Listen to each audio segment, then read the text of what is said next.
Welcome back to SBS Live This week. I can only hope that you learned something last week about some beardage. And I can only hope that you learned something about the pit. And if you didn't, that's okay, because we've got a lot more in store for you here in part 2 with the pit on SBS Live This week.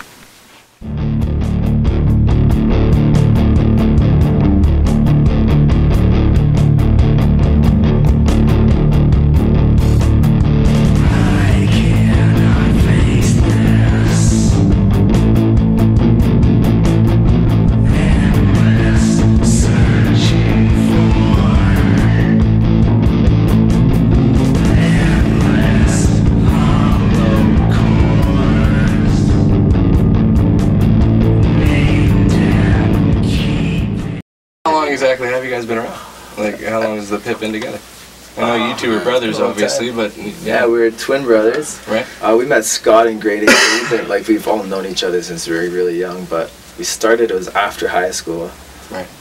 2004, I'd say 2004. Yeah. What is that? About 8 years. That's about 8 years. Yeah. 8 years. Yeah. So it's a long time. It was pretty casual at first, right? Start. It was like just getting together, playing covers, and Ty never just really learned drums. That's pretty much when he got drums. Yeah, I just started playing drums like right before that. Okay. So they built you from the ground up then? Yeah, yeah. Ever since I started playing drums, I was playing with him playing guitar, and then he came in, and yeah. So. And now, how do you crack into these two brothers actually, here? To be honest, I'm actually a drummer to begin with. Okay. I was like trained as a drummer when I was a kid. Yeah. And we had a band in high school together, me and Trev, when he started playing yeah, he used to be guitar and drums. I would play drums and then also play guitar. Mm-hmm. Yeah. Acoustic styles.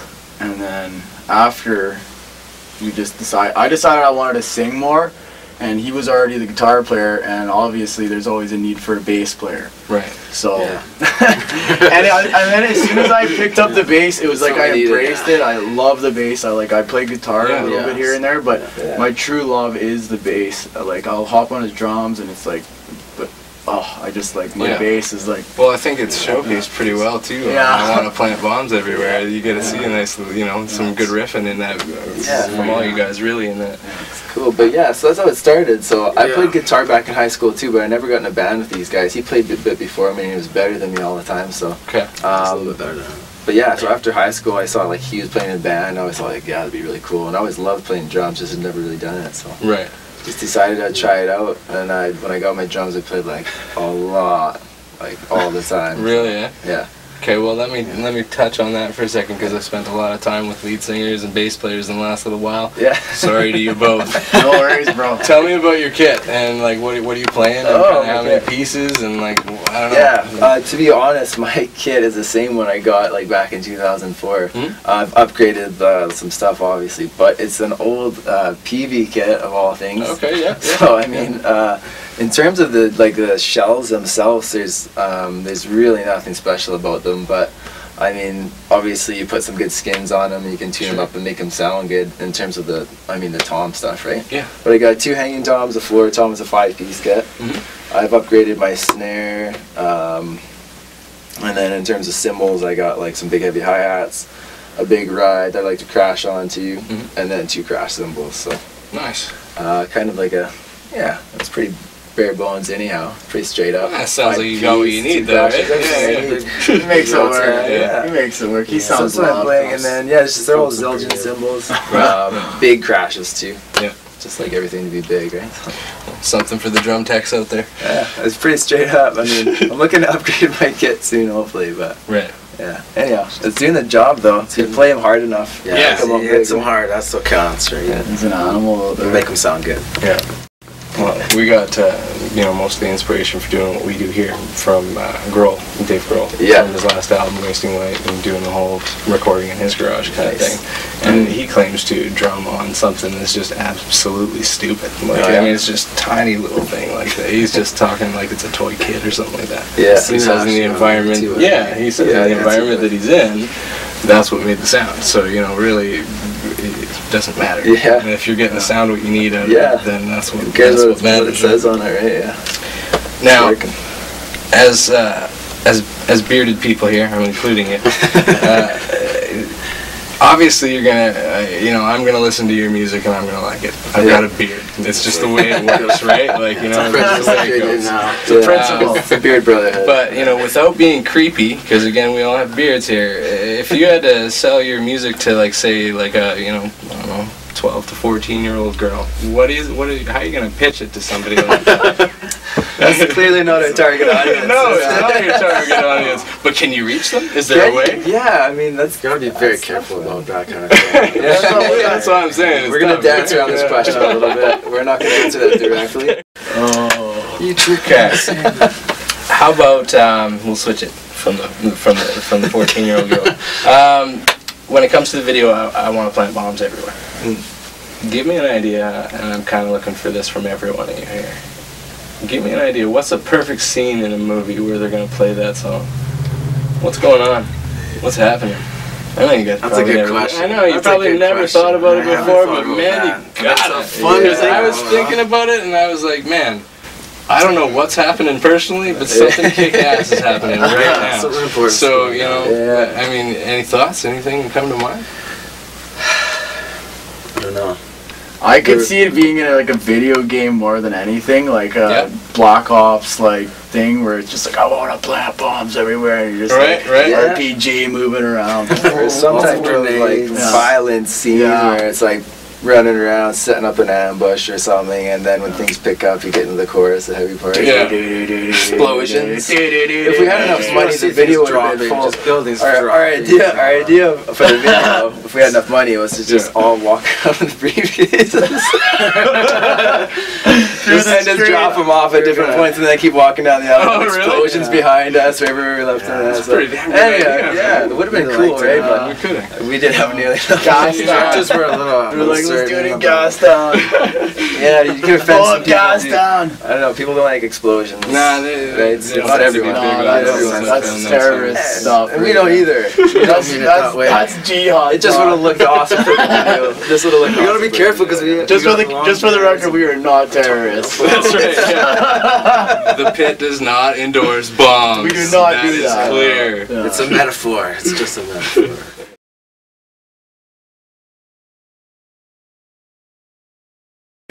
What would you guys say the most important song element is for you in a song when you're writing something for the pit?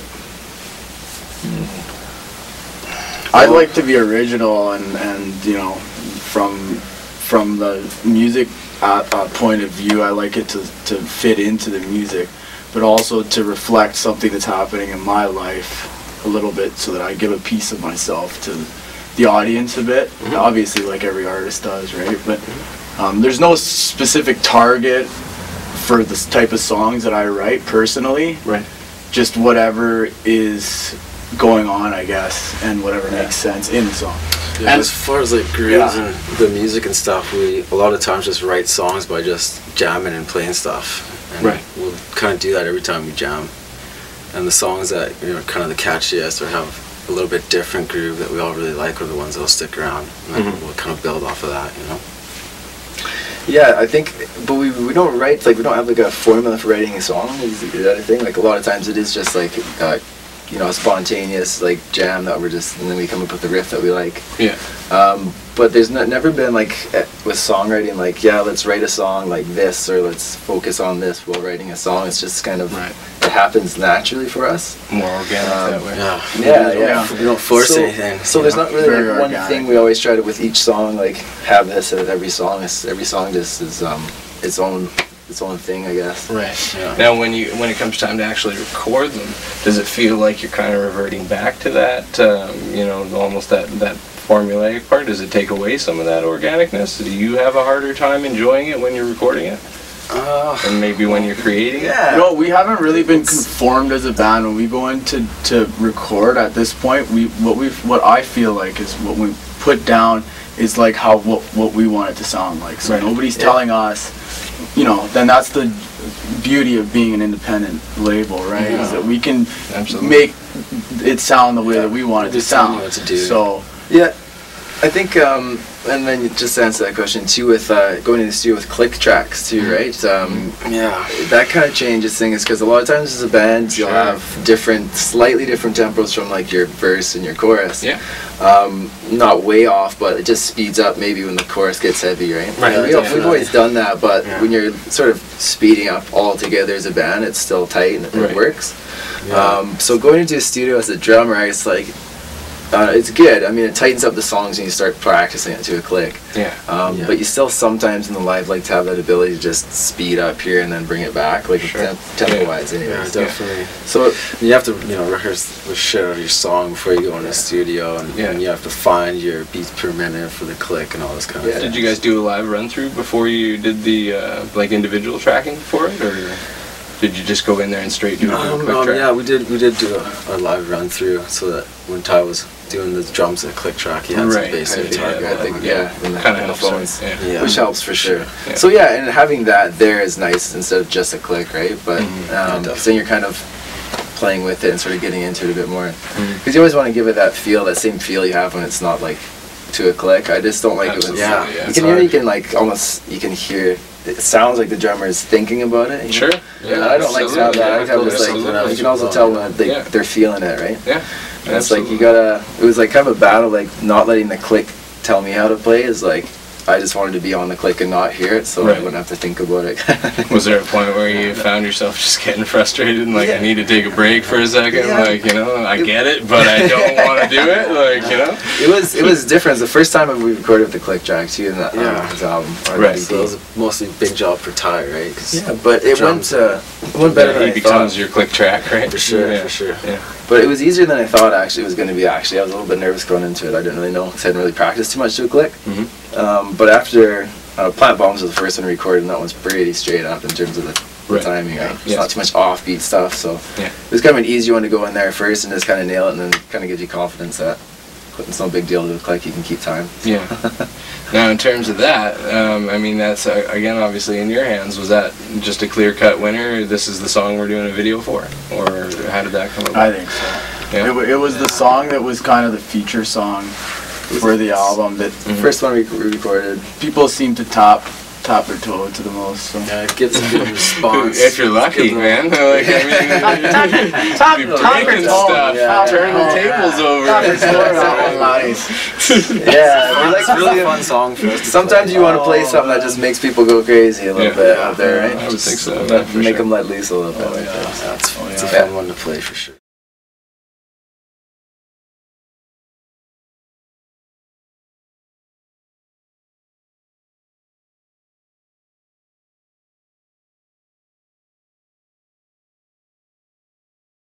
So coming up, I mean, you guys have got 3 EPs. We getting an album sometime soon, or why are you making us wait? What's going on here? Okay. We'd love to do an album. That'd be awesome. Yeah, for sure. Just a matter of time to find, or just a matter of finding the time to write, or is it?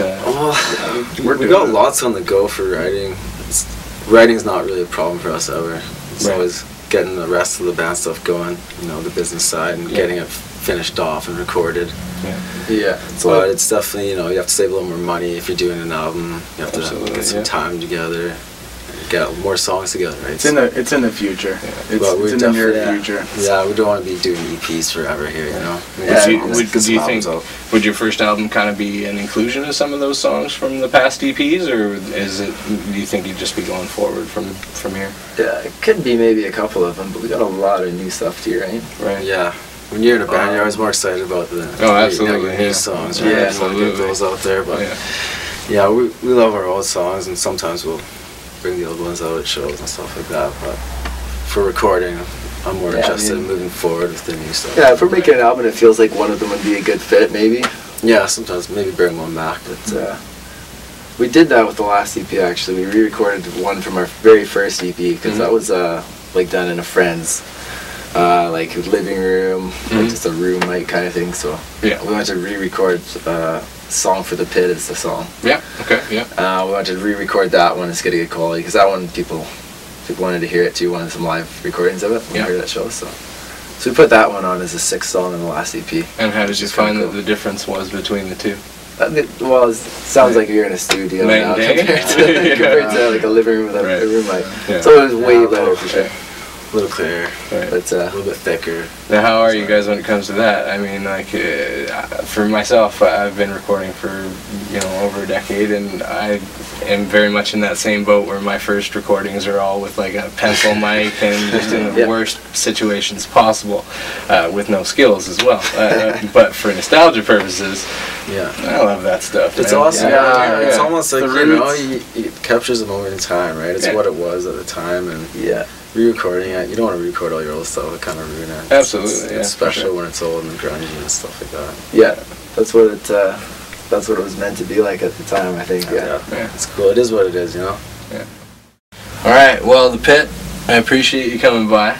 One thing we always try and do at the end here is just give you guys an open floor. I don't know if there's anything you guys haven't communicated to your fans, or if there's anything you want to say directly to them, or I don't know if you just want to say hi. They're in there somewhere, but whatever you guys want to do. What do we got here? It's all yours. You're not wearing any hockey pants. Well, I'm not wearing hockey pants. That's the first thing. That could be important. If you have anything any message to send tonight, that's the bottom line. Yeah.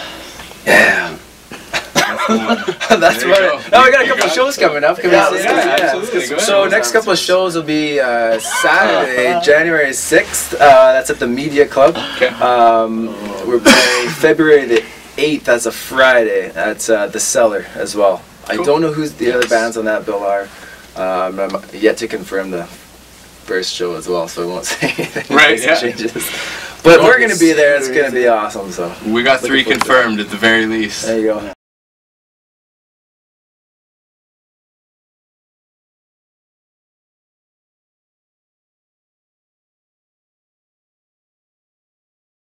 And now if people are looking for your music, just to wrap it up here, where do they go to find that stuff again, just for you guys? If they were to look online? Yeah, to listen to us? Yeah, sure. Yeah, probably we could go reverbnation.com/thepit.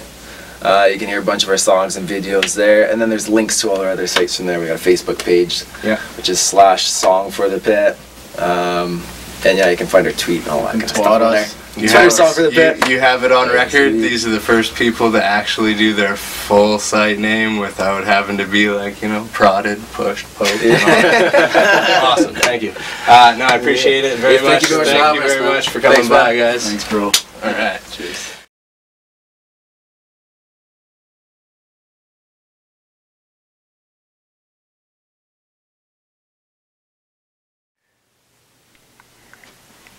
Now again with another performance for you out there.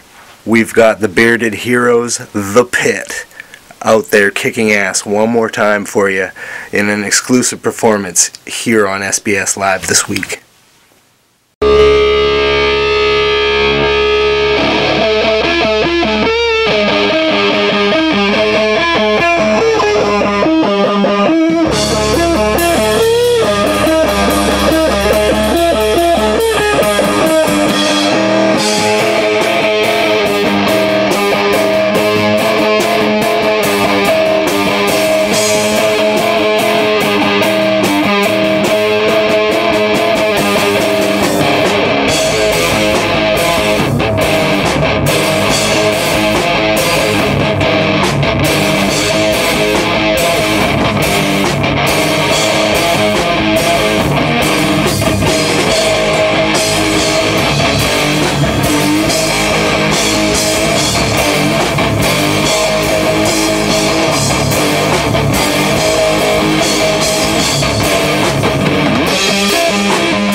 can be said. We've had a tremendous 2012 here at Sleeping Bag Studios, and we hope to have a great 2013. We've met some fantastic artists, great people like Laura Kelsey, Shane Phillip. We've met fantastic bands like Iron Kingdom and A Cold City Night. Can't, of course, forget the Magic Spells and our brothers, bearded brethren, the Pit. So thank you again for a great season, and we look forward to seeing you in 2013 with many more episodes filled with many more great artists that are definitely worth getting to know. So once again, we'd just like to say a special thank you to the Pit for stopping by Sleeping Bag Studios on SBS Live this week. And we look forward to starting 2013 right with these guys at the Media Club on January 5th, and we'll expect to see you there too. If you see somebody holding the camera, chances are it's going to be us, because we're going to definitely be checking out what these guys can do live, once again in their own environment this time, at a live show, putting on the real deal, the full Pit show. So we look forward to that, and you should too.